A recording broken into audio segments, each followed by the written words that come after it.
and Budget Committee that I'm interacting with after, of course, the report on division of revenue.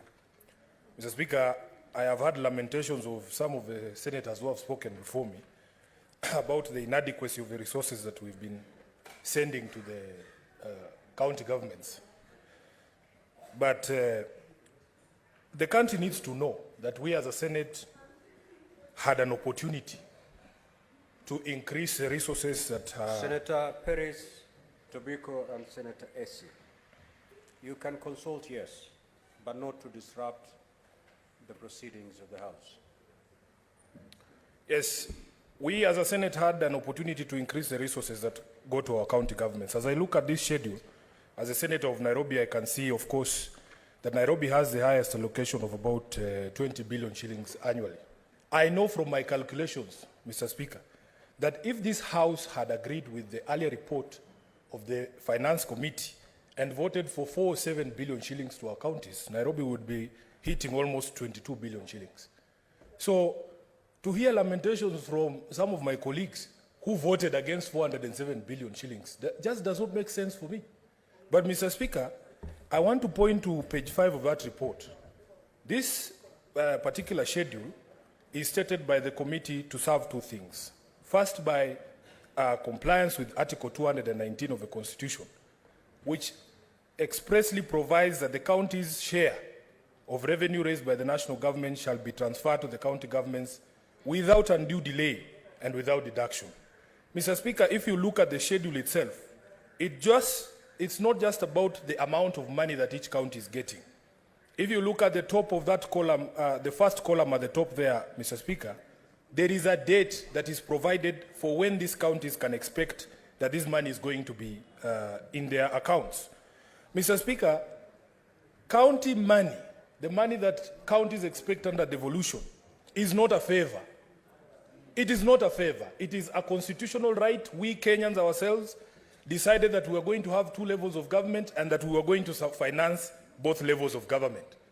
Therefore, Mr. Speaker, what I usually say is that there should be no one who expects praise for doing what is the constitutional imperative.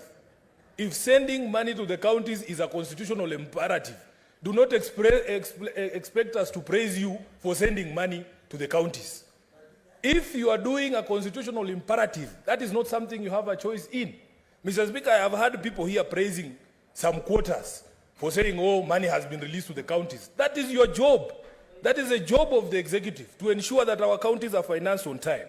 This schedule here, Mr. Speaker, once we pass the schedule, the people of Nairobi expect that by the 15th of July of this month and by the 15th of August next month, each of the counties will have received the monies that have been specified. Senator Sifuna. Yes, Mr. Speaker. Senator Chirange wishes to inform you. I reject in total that offer. Mr. Speaker,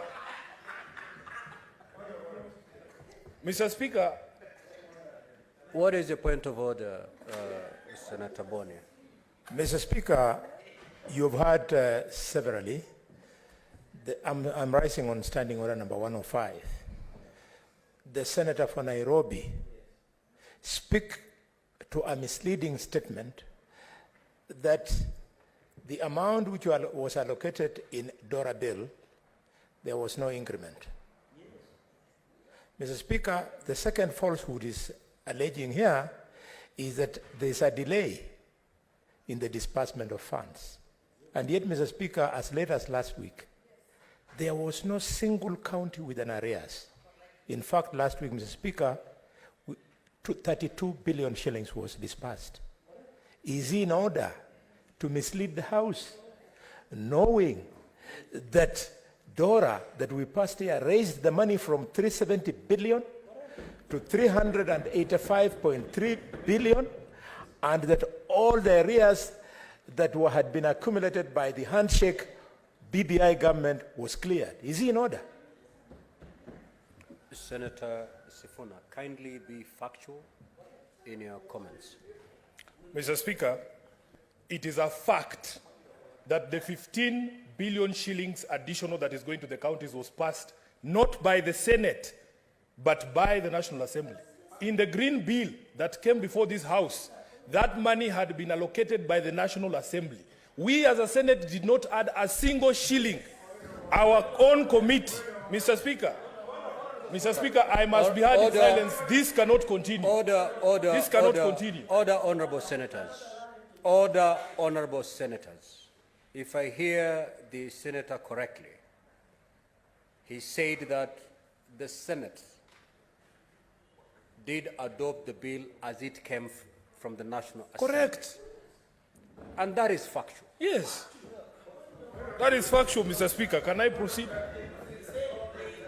What is your point of order, Senator Boni? Mr. Speaker, according to the Constitution of Kenya,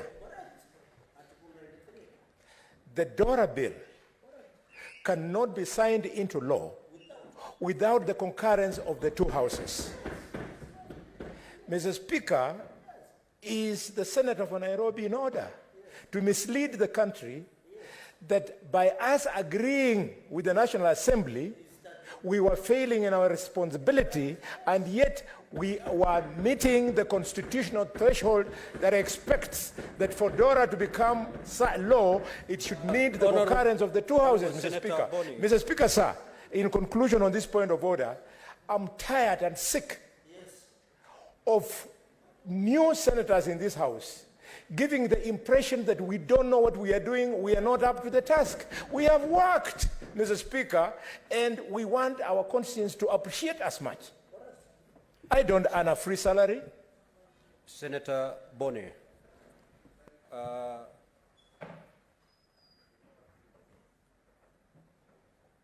if I had Senator Sifuna make his comments, this is what he said. That the Senate adopted the figure as passed by the National Assembly. So there was concurrence of the figure between the two houses, which is factual. So I don't see why then there is a big problem there, Senator Boni. The two houses concurred that the figure to increase by the 15 billion from last year's allocation. Where is the problem here? Senator Sifuna, proceed. Thank you, Mr. Speaker. Thank you, Mr. Speaker. I want the conscience of all of us to eat us in our sleep and in our waking for the decisions that we take on this floor, Mr. Speaker. And I am happy and I will not tire to remind that in fact, Mr. Speaker, there is a second limb to the facts that we have alluded to here, that our own committee on finance and budget, on the advice of the Commission of Revenue Allocation, did propose to this House that instead of the 385 given by the National Assembly, we as a Senate should go with the figure of 407. That is also a fact. That question of 407 or 385 was put to us as a Senate, as a House, as individual senators elected to get every single coin we can for our counties. 22 of my colleagues, whose conscience you can see is knowing at them, voted against 407 billion shillings. Let their conscience eat them until the day that I die. But you will not run away from a vote that you took. Nobody forced you to vote in that particular manner. What is the point of order, Senator Chirangei? And as you raise your point of order, please. Mr. Speaker, is it in order? I'm raising Senator under... Chirangei, I'm speaking. Okay. As you stand to raise the point of order, please use parliamentary language. Proceed. Mr. Speaker, is it in order? And I rise under Standing Order 105 and under Article 93 of the Constitution of Kenya, where it defines Parliament as National Assembly and Senate. Is it in order for Senator Sifuna to continue misleading Kenyans by now shifting goalposts between 407 and 370 billion, Mr. Speaker? Yet for us, who have been in this House long enough, note that it was an increment of 15.3 billion from 370 to 385.3 billion, Mr. Speaker. Is it in order, can Senator Sifuna confirm to the country that there was an increment to allocation to the counties through Dora Bill, Mr. Speaker. Well, Senators, let us stop this hand-pecking exercise on these figures. The position is, as Parliament, Senator Eddy, this is the position. The bill that went to the President for assent is a bill of Parliament because it was processed in both houses. Yes. Yes. And upon being assented to, it became an act of Parliament. Yes. Meaning, yes, whatever increment of the monies as compared to last year is an effort, was a collective decision of both houses. That's why it's an act of Parliament. I don't know why we are still arguing on these very basic facts. Can you allow Senator Sifuna to conclude his comments in silence, please?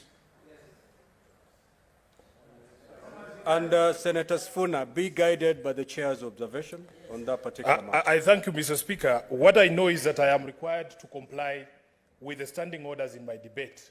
I have stated matters of fact. If those facts are things you are uncomfortable with, that is your own funeral. But I must state the facts as I know them. Mr. Speaker, let me proceed by saying... Senator Sifuna, are you saying if the chair is uncomfortable with those facts, then the chair should... No, I'm addressing you because I don't want to address the people who Senator are in Sifuna, discomfort. just take to your comments, please. Mr. Speaker... Senator Chirange and Senator Boni, allow the senator to conclude his comments, please. Mr. Speaker, if there is unparliamentary language that I have used, you need to point it out. I am just saying. Senator yes. Senator Sifuna, indeed you've used unparliamentary language to the extent. Which one? To the extent that you've said for those who voted against, let the conscience eat. I think the Hansard will... Mr. Speaker, that is not unparliamentary. That is linguistic gymnastics which I'm allowed to perform on this particular I know exactly what you're saying. So going forward, Senator Sifuna, refrain from using unparliamentary language. Mr. Speaker, I am going to find the most flowery language to describe what happened on this House. When the vote for division of revenue was put... Can the senator be heard in silence? Senator Chirange, proceed.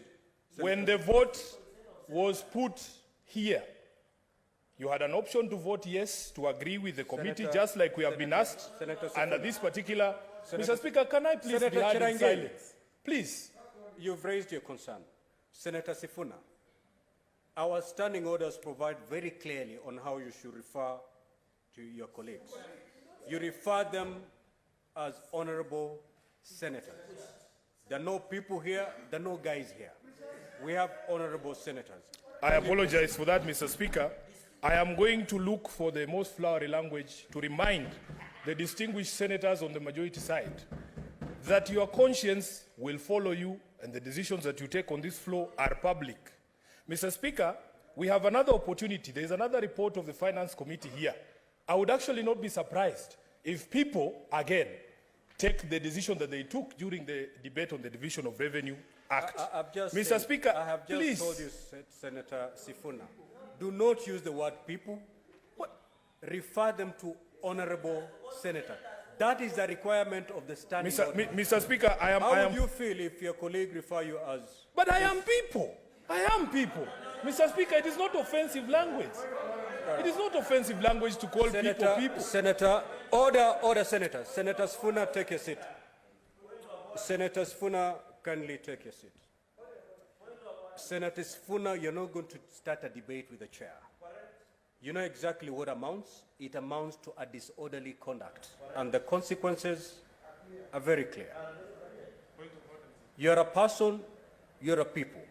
But that is the language that is allowable outside the doors of these chambers. As long as you're in this chamber, you shall refer to your colleagues as honorable senators. Kindly proceed. What is your point of order, Senator Bond? Mr. Speaker. Mr. Speaker, under Standing Order number 122, and Mr. Speaker, sir, allow me to read, that speaks to disorderly conduct. Yes. Number 1B, a senator who declines to retract the use of unparliamentary language or declines to offer apologies despite having been ordered to do so by the Speaker is engaged in disorderly conduct.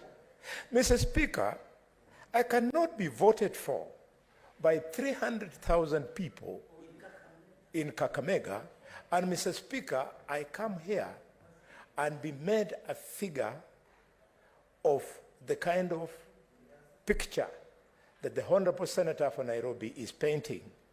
We need to call him on order unless, Mr. Speaker, you want to allow this House to degenerate into a fist fight. If you allow me as a bullfighter, I'll fix him here and now, and it will be sorted out. Mr. Speaker, sir. Senator Boni, that Senator Mogeni, have your seat. Senator Sifuna, have your seat. Sit down, Senator Sifuna. Senator Boni, that is unparliamentary. You have to withdraw it. Senator Sifuna, when I brought up the issue of how to address his colleagues, he proceeded to withdraw that. He did withdraw, unless you're not keen. Senator Boni, you were doing very well until you brought out your character of bullfighting. Thank you. Thank you, Mr. Speaker. Mr. Speaker, Senator Boni, you cannot threaten to fix honorable senators on the floor of this House. Kindly proceed to withdraw that. Thank you, Mr. Speaker. I want to confirm, as I withdraw and apologize to the House, that this is not the place to fix him, and I would never fix him in this House. But if he gives me an opportunity, Mr. Speaker, outside this House, there, Senator we cannot allow. Just leave it there. Mr. Speaker, we cannot allow small voice. Senator Boni, have your seat. Now, honorable senators. Order, honorable senators. Order, honorable senators. We have such an important order to prosecute before us. We have such an important matter to prosecute before us. We are wasting a lot of time on what I will term, Senator Mogeni, you shut up, the chair is speaking. I have not given you the opportunity to speak. Senator Mogeni, you're out of order and I'm calling you to order. Then wait for the chair to give you that opportunity. You persist, you know exactly what will befall you. Now, honorable senators, we have such an important matter before us. We are taking a lot of time, seriously on frivolous, if I will say, points of order. Senator Sifuna, the way you're making your comments, you're inviting unnecessary points of order. You're making good points, but there's a way you can put them across without necessarily having to attract the kind of points of order. Stop throwing jabs. Go straight to your comments, make your comments, let's conclude this business. Proceed, Senator Sifuna. Thank you, Mr. Speaker. For the avoidance of doubt, it gives me great pleasure to again withdraw my comments by referring to honorable senators as people. I withdraw and apologize. Mr. Speaker, what I want to make clear is that there is no point in us having a conversation in this particular House or debate in this House if we offend people's sensibilities, even when we are within the rules. Then we cannot have a debate because some people are uncomfortable when history is revisited. But let history judge all of us. I have no problem with that. The point that I was making, Mr. Speaker, is that all these lamentations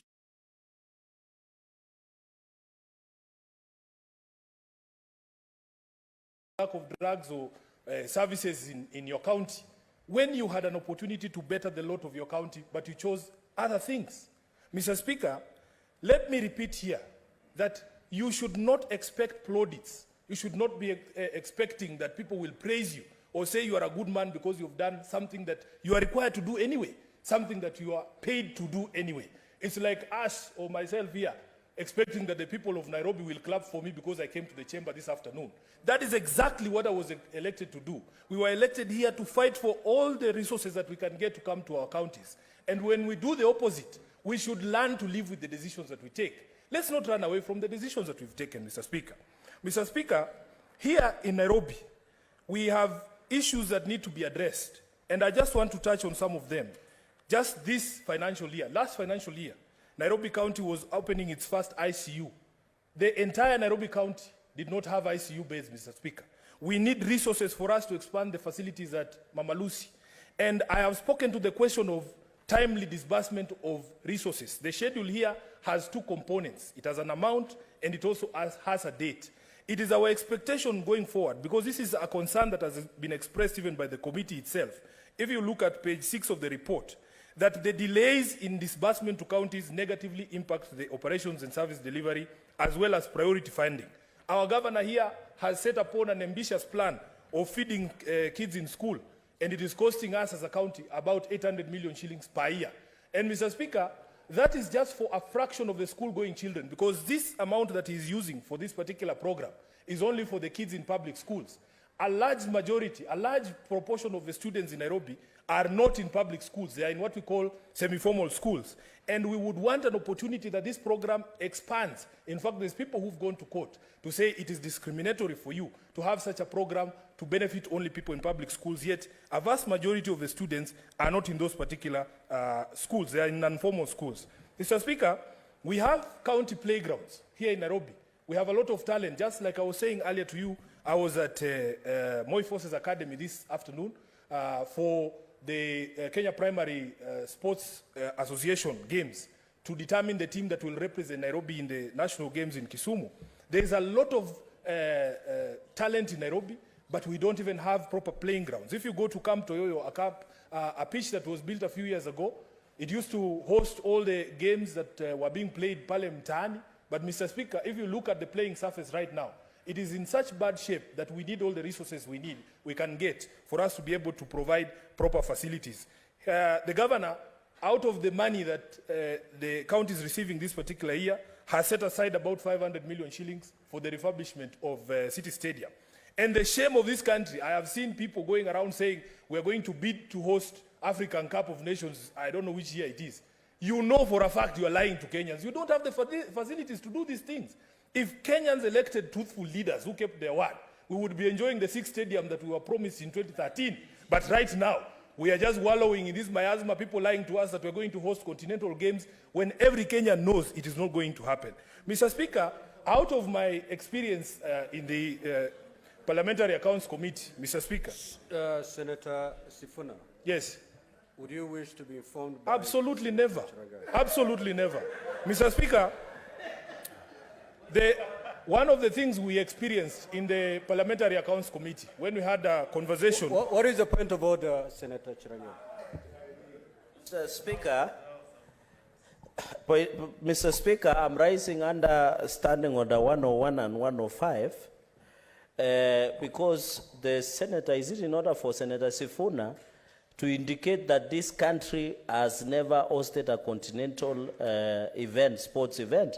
Yet Kipchoge Keino Classic was done in Eldoret, and also several, it was done, all African Games was done here, the athletics was done here in Kasarani. Is it in order for him to mislead the great people of Nairobi and Kenyans by alleging that this country has never hosted or held, Mr. Speaker, the events? Is it in order? Order. Senator... And World Rally Championship, Mr. Speaker. Senator Chirangei, when your colleagues are speaking, it's good to pay attention. So that when you raise an point of order, you raise an point of order on the speech that they've made. I do not see how your point of order is warranted as far as the speech by Senator Sifuna is saying. He never, I did not, unless the Hansard bears us witness, I did not hear him say that as a country we have not hosted continental events. He alluded to just one event that as a country would wish to host. That is the AFCON. Okay. And he said, with the state of infrastructure we have, we may not be able to do that, but we could have been able to do that had we started this journey in 2013. That's what I got to understand from the Honorable Senator. Senator Sifuna, what is your point of order, Mogeni?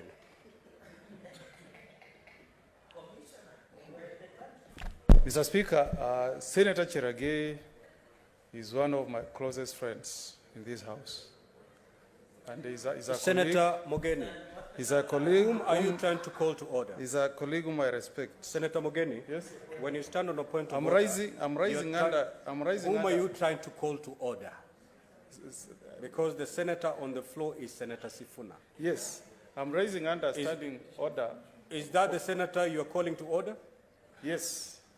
Senator Sifuna, he's out of Senator- order, according to you. No. I was rising on a point of order. Calling, When Senator Cherage was on he the was floor. on a point of order. You cannot do that. So, Senator Mogeni, kindly take your seat. Kindly. Senator Sifuna. Mr. Speaker, with the great respect, I think I'm going to break the record as the senator who is interrupted the most on this particular floor. And I understand the fear and trepidation that I strike in the Senator hearts of some of Sifuna, these just people. proceed to make your comment. But, Mr. Speaker, please, I need the protection of the chair. I have protected you enough. Mr. Speaker, I don't So, even know. if you engage the chair directly, I have called you to conclude your comments. What more protection do you need from The direction I wanted is how much time I have left, Mr. Speaker, given all sorts of interruptions that have gone since I Just took the proceed. floor. The chair will protect you. Proceed. I need guidance so that I can be able to see what How many points- minutes? 5 minutes, Senator. Yes. I think that is enough to impart wisdom and knowledge, Mr. Speaker. I want to make two final points, Mr. Speaker. And this is drawn from the experience that I had at the County Public Accounts Committee when we had an engagement with the Treasury and the KRA. Mr. Speaker, it was clear that the National Treasury has taken the word national in its name to imply or to mean that they serve the interests of the national government first. Mr. Speaker, the evidence is there that just 2 months to the close of the financial year 2022-2023, 20% or 90 billion that was due and had been allocated to the county governments had not been dispersed just 2 months to the close of the financial year. And compare that to the only 10% of the almost 2 trillion shillings that was due to the county, to the national government that had not been disbursed. One of the things that we want to see is that the National Treasury should be encouraged in the disbursement of resources to respect the two levels of government so that there is no favoritism, as can be demonstrated from the amount of money that was spending during this financial year, just those few months to the close of the year. Mr. Speaker, as I have said, we in Nairobi have a lot of issues. We would like for devolution to work. We would like for all the resources we can get to go to the people of Nairobi so that they can be able to do the things that is expected of us as a county government. Mr. Speaker, what I want to finalize by saying is that I have a lot of respect for all of our colleagues here. But, Mr. Speaker, it is becoming increasingly evident to me that I might be a marked man in this House.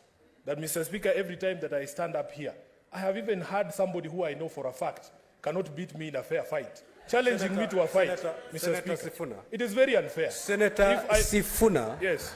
It's okay. There's nothing wrong with that. Senator Sifuna, you know the responsibility of protecting a senator lies in the hands of the chair. If you feel you've been marked, you can only address your concerns to the chair. Throwing similar jabs on the other side, because you've been, and I ruled that particular statement unparliamentary, but still you're clinging on it. No, Mr. Speaker, because a threat has been made. It has been withdrawn. So conclude your remarks and sit. Mr. Speaker, It's no longer subject of discussion. It has been withdrawn. Mr. Speaker, if you allow me, because I have asked you to protect me on many occasions, I want to ask that on this one, please don't protect me. I would want to welcome that challenge that has been put by the Senator. Have your seat, Senator. Thank you very much, Mr.